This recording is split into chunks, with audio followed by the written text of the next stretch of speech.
All right, so let's get into this, and then I'll give my thoughts. All right. So there's been a big blow up in the NBA recently because of the trade. Luka Doncic went to the Lakers of all teams, which is like holy moly, right? So the Mavs fans are, understandably, they're pissed. They're upset at Nico Harrison, who's the GM. And this YouTuber had a real good video on the issues between Luka and Nico Harrison. But I want you guys to check it out, and I'll get my sauce. Back to the player. You know Pause. Who likes I'll get you, my who's in opinion. your corner, who's not. These guys at the front office, man, they're so bad at faking things. You can kind of see the snake in somebody's eyes when they're saying something to you. People are saying, "Hey, man, yeah, you had a really good game," and I can just see the anger and hate in their eyes because I know you prefer the other guy. What's up, YouTube? Welcome back to the channel. Chip Overseas. We back with another classic. Thank you guys for tuning into the channel. Thank you guys for the subs. Thank you guys for the likes. I've been getting a lot of love lately. I appreciate everybody joining in, jumping in the comments, liking the video. Let me turn the volume up a little bit. What I want for the page now is I want to hit 1K. So we're on a new journey. Get on the winning team. Now, without further ado, let's skip the boring stuff and let's get right into the video. All right, today we're doing a deep dive of Nico Harrison. His name is everywhere. His name is in every hit piece, every think piece. His name is completely gone viral. I think that it's important to know his history because when you take a deeper look into his history, you can kind of see trends that led up to the decision that he made to trade Luka away and that mega deal, something that we've never seen before in the league. Let's try to get a better understanding of who this guy is and where he comes from. And just for context, in case you've been living under a rock, Nico Harrison is known for trading away Luka Doncic, a superstar in the prime of his career. Actually, what I believe is right before his prime. To me, your prime doesn't kick in until about 27, 28. I can agree with Luka that. was 25 at the time he was traded, so he was shipped off before we could even see the best version of him. And it was a controversial trade. I mean, like I said, Zucchini said, "Damn, his eyeballs about to explode." This trade will be scrutinized and picked apart in the media, and essentially nobody understands why Nico pulled the trigger like he did. I'm gonna try to give you guys a little bit more context so we can understand this a little bit better. Starting from his time at West Point, going and transferring schools in college, going and playing overseas, like me, then coming back home, getting into pharmaceutical sales, then going to Nike. Then from Nike, he goes to Mavs, and from Mavs, he has all these ties with Team USA basketball. There's a deep history here. It's really not that big of a mystery as to why he moved the way he moved. I just want to show you guys the light. So let's do it. Let's dive in. Pause. All right, Nico Harrison was born in 1972 in Seattle, Washington. 1972? Holy moly. Northwest Washington. He doesn't Oregon. even look that old. That's crazy. He moved around a lot. He was a standout basketball player. About 6'5", he's athletic, he can dunk, jump high. Back in the day at 6'5", you were a big man, so he was a 6'5" big. And now here's the first important piece to the puzzle. His first choice to go to college after high school, he was going to be a college basketball player. He chose to go to West Point. West Point is the oldest American service academy. It's college prep for the U.S. Army. So what that says to me is Nico Harrison was a patriot through and through. Loved his country. He was ready to serve his country until he transferred to Montana State. Now, the next 3 years at Montana State, he was a great player. 1,000 points in 3 years. But not only was he a great player, but he was a very smart man. And that's the second piece for this. He is an intelligent dude. He was an academic All-American. He won scholarships to go and pursue school at the next level. Like, he was a smart cat. So that tells me that he's calculated. That tells me that nothing that he does is without reason. Take it from me. I know this next step personally because I obviously played overseas for 9 seasons. After his college career, he graduated and he went overseas. He played in Belgium, he played in Japan, he played all over the world. For this is the infamous L that Nico took when he tried to give Steph Curry a pitch. And what happened was at this time, like, Steph Curry wasn't as hot as he's became in the NBA. So when he was coming in, a lot of people really didn't have no faith for him. So this is a funny story. If you haven't heard it, it's actually funny. Check this out. All the way prepared, you know, it's like this kid is good. He's probably going to be a really good player, but he ain't KD. He ain't LeBron at the time. He ain't on that level. So they showed him a presentation that was built for Kevin Durant, ironically enough. They just changed the name. You know, you got Kevin Durant as face of Nike basketball. Let me just change, copy, paste, edit, Steph Curry instead of Kevin Durant. Steph Curry is a face of basketball. You know, they happy, but they're not enthused. Steph Curry comes in. Nico says, "Hey, Seth, nice to meet you." Seth. Yo, imagine calling Steph Curry Seth. Bro, do you guys think that anybody confuses Seth Curry for Stephen Curry? Hell no. Look, I don't know how I feel about Nico, but I will say this was hilarious. The fact that he did that is insane, bro. This is Steph, brother. No. Seth is my little brother. He's at Duke right now. I'm Steph Curry. That was a Nike pitch for Steph. After that, Steph signed an Under Armour, and the rest is history. But that was Nico. Because in Nico's eyes, Steph wasn't one of the big dogs. Yeah, it'd be good to have his account, but he ain't moving the needle right now.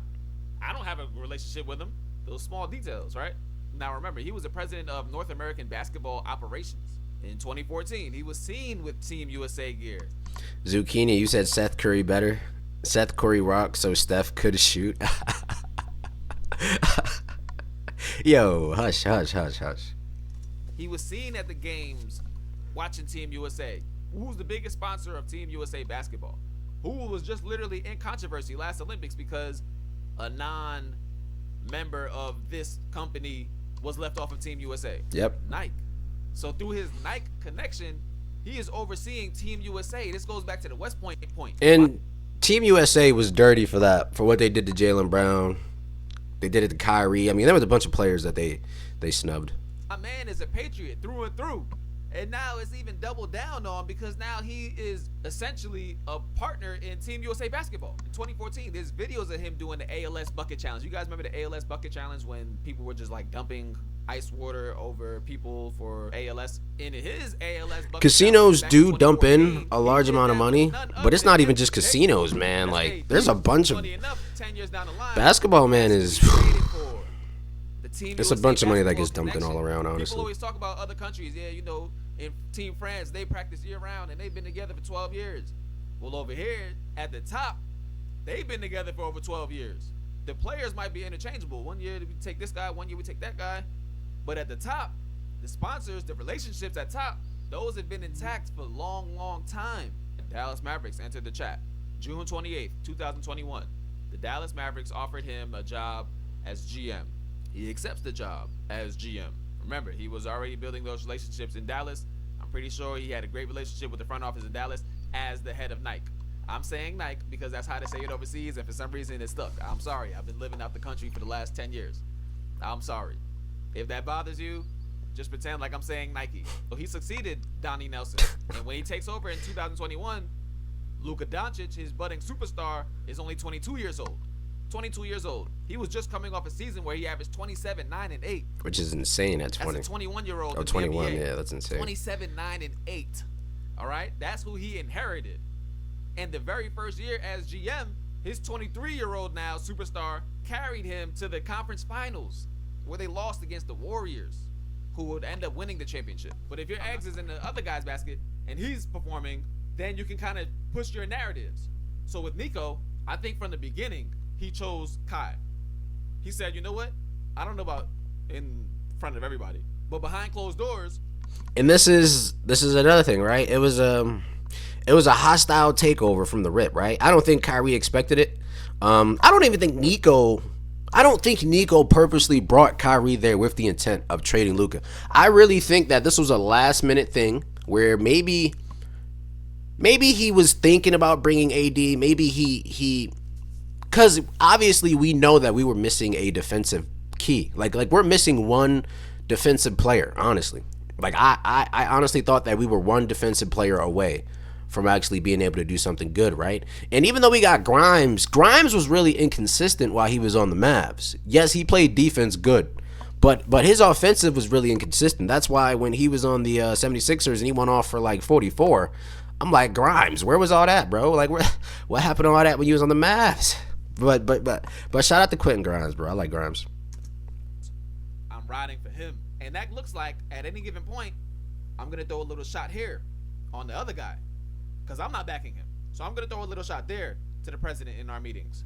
When I'm working with a skill development guy, I'm going to throw another shot there. Oh, he doesn't. Yeah, Zucchini, I got another badge. I don't know why it gave you the default badge, but that's not the actual badge. I'll swap it out, though. Don't worry, I got you. Really work hard, does he? Yeah, I don't know about that guy. Right? And so now people start to get talking like, oh, man, I don't know, man. I think there's tension. That's why you see the video that you saw where the Mavs front office was there at Luka's basketball game for Team Slovenia, and Luka kind of gave Nico the cold shoulder. That's because those little conversations always get back to the player. It always gets back to the player. They know, you know who likes you, who's in your corner, and who's not. These guys at the front office, man, they're so bad at faking things, right? Like, you can kind of see the snake in somebody's eyes when they're saying something to you, positive, right? Like, I've been in so many situations where people are saying, hey, man, yeah, you had a really good game. And I could just see the anger and hate in their eyes because I know you prefer the other guy. And people always love to blame these kinds of teams' dynamics on the players. A lot of times it's not the players. It's the front office that's splitting the players and kind of pitting them against each other. That's why the Celtics situation is so interesting. Mark Cuban sick because Luka rizzed up his daughter. Is that a fact? Is that an actual fact, or is that cap, Zucchini? I don't know, man. I got to look that up. I didn't know that. The thing is because it seems like everybody is kind of 50-50 with Jalen and Tatum. It doesn't seem like everybody's kind of choosing up and splitting up against, like they're not pitted against each other. When politics comes into basketball, it starts up top. It doesn't start with us. It doesn't start with the player. It starts with the coach likes this guy, but the GM likes this guy. This guy feels empowered because he got the coach. This guy feels empowered because he got the GM and the president. That's how it starts. W spreading false information. All right, so you were I knew he was capping, bro. I'm like, what? Luka leaves. Anthony Davis comes in. That's another piece. Because like I said, back in 2014, Big AD. that was his homie. They were close. They were gang. That's his Team USA homie. AD was always a player that he looked at. So when he came in and he said those things about AD, he said, yo, we want to build a culture of defense. The Mavs were not good defensively. Nothing about the Mavs team, the way it's constructed, says we love defense, right? Quentin Grimes was one of the best defenders. Like, they shipped him out so fast. However, when you want a guy, they definitely did. You know how to spin a narrative, so it's tailor-made to make that guy look good. Yeah, you know what? I want AD, so I'm going to just tell him that, yeah, you know, defense wins championships, because, I mean, that's what everybody says anyway. I truly believe that Luka was Jason Kidd's guy. I truly believe that. And I truly believe that Kyrie was Nico Harrison's guy. Now, if you don't know about the structure of how a team is structured, the GM is above the coach. A lot of times, the GM will bring in their homie that coaches. Yeah, man, like, I think he'd be a good fit. That's my boy. That's my boy, Unless yeah. the coach gets hired first. If the coach gets hired first and he is a reputable, big-time coach, then he brings in the GM. Yeah, you should get this guy. But they came. Defense won Super Bowl. Facts. I honestly think I do think that defense wins championships, especially in this league, because the basketball is different now. There's way too many threes shot up. And in this league, nobody plays defense, bro. Nobody plays defense. There will be times where I'm watching games where players will be double teaming or just too crowded on one side of the floor.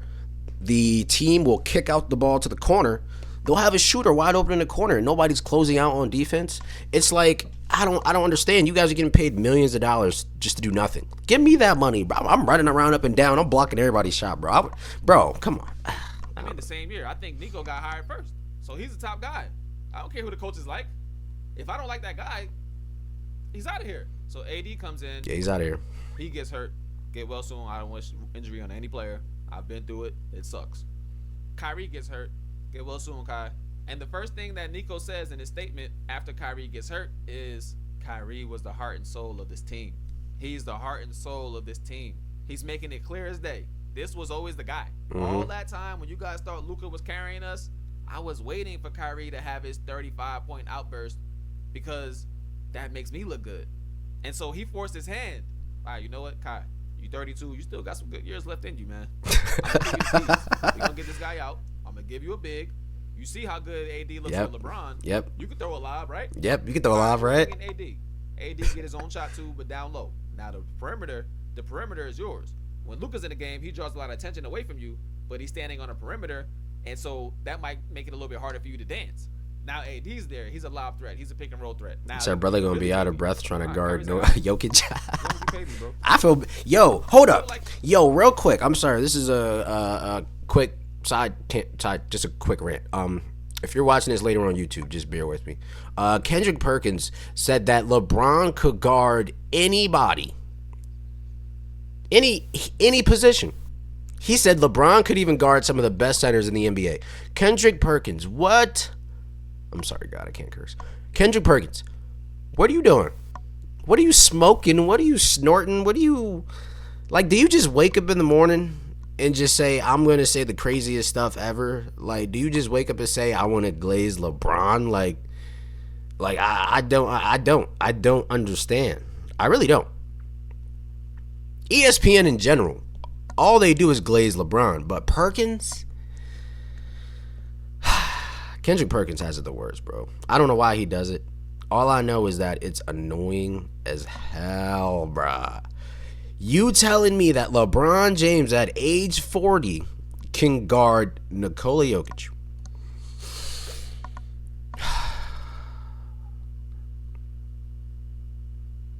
Somebody tell me, why do we give these people a platform, right?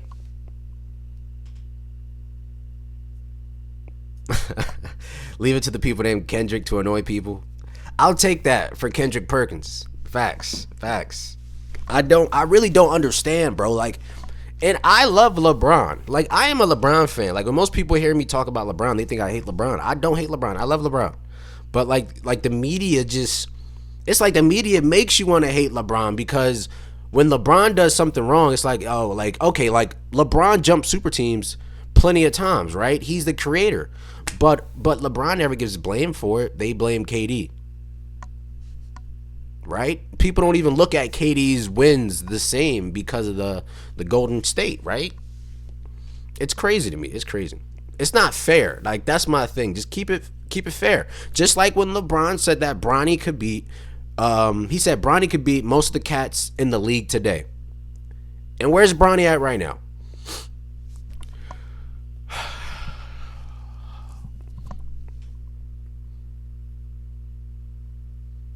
Bronny was on the bench last night. Did he even play? He was on the G League for the last couple games. The games he has played, he's gotten violated. Put Bronny in with Luka, right? Since y'all say that Luka make everybody play better, put. Oh yeah, y'all did have LeBron in with Bronny. What happened? He still was garbage, bro. All right. This with a guy like Luka, right? A guy that has mastered the game of basketball, and Kyrie has mastered the game of basketball. I know that personally.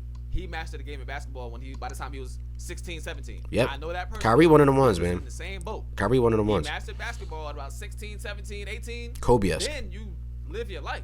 Basketball is already mastered. You did it already. Now, you got some people that hike it up. After they master basketball, now they want to make sure that their body is aligned with the mastery of their craft. That's when you get the LeBrons. That's when you get the Kobe. And what he means by that is that I'm pretty sure LeBron is taking steroids. Let's go there, okay? Ain't no way your ass is that old, LeBron, and you moving like that. Why don't... Hey, I actually got another video that I want to expose to. I saw another YouTuber pretty much. He had that theory. That's not my theory, but I did think about that before. I was like, we don't know his how he trains, what supplements he's taking. For all we know, he's taking steroids, man. I don't know. Kobe's and Tom Brady's in football.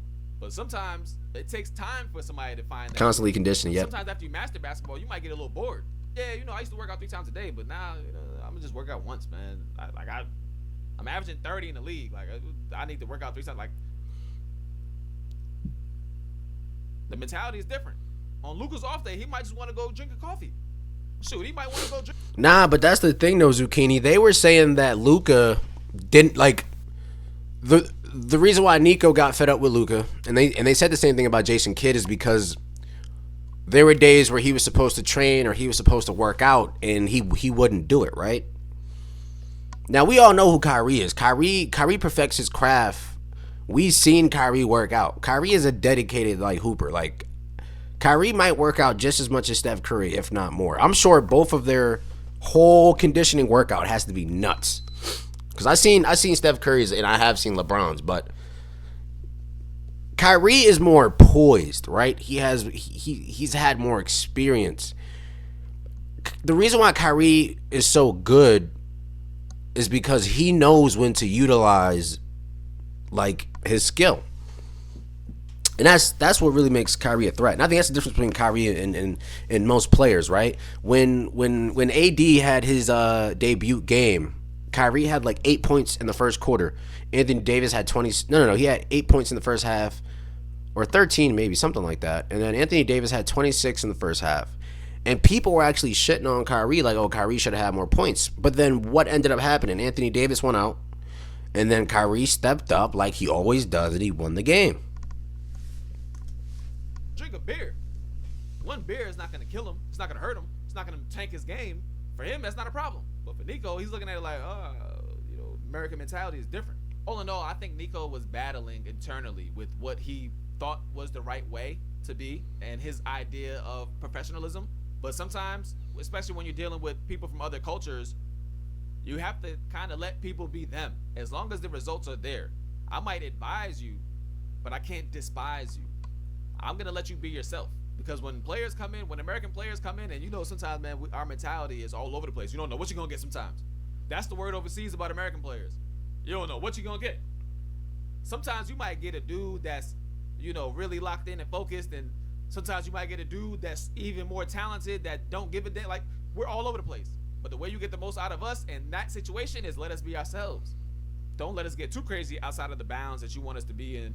But you gotta let us be ourselves. With Nico, he had a hard time letting Luka be himself. Also, I think Luka was kind of growing into that kind of LeBron type role.